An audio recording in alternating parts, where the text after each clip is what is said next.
이태원 참사 국정조사를 둘러싼 여야의 대치 속에 한 온라인 매체의 희생자 명단 공개에 따른 정치권의 파장이 이어지고 있습니다.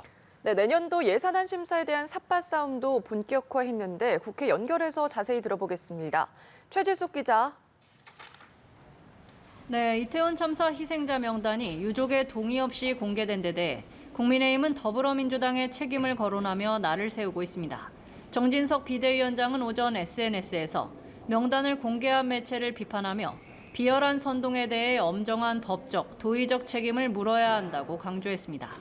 양금희 수석 대변인도 이번 명단 공개와 민주당 인사들과의 연결고리가 밝혀진다면 대국민 석고대죄로도 모자라다고 비판했습니다.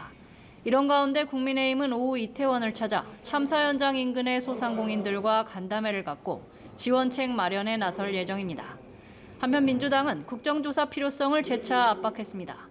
이재명 대표는 재난대책 수립 TF 단장을 이상민 행정안전부 장관이 맡은 점을 거론하며 국민과 끝까지 싸우겠다는 태도로 읽힌다고 말했습니다. 이어 성역 없는 국정조사와 특검만이 유일한 해법이라면서 범국민 서명운동에 대한 국민 참여를 당부했습니다. 박홍근 원내대표는 김진표 국회의장을 향해 교섭단체 대표들에게 이번 주 중 국정조사 특위 명단 제출을 요청해달라고 요구했습니다. 한편 내년도 예산안 심사가 본격화하면서 이를 둘러싼 여야의 기싸움도 이어지고 있습니다.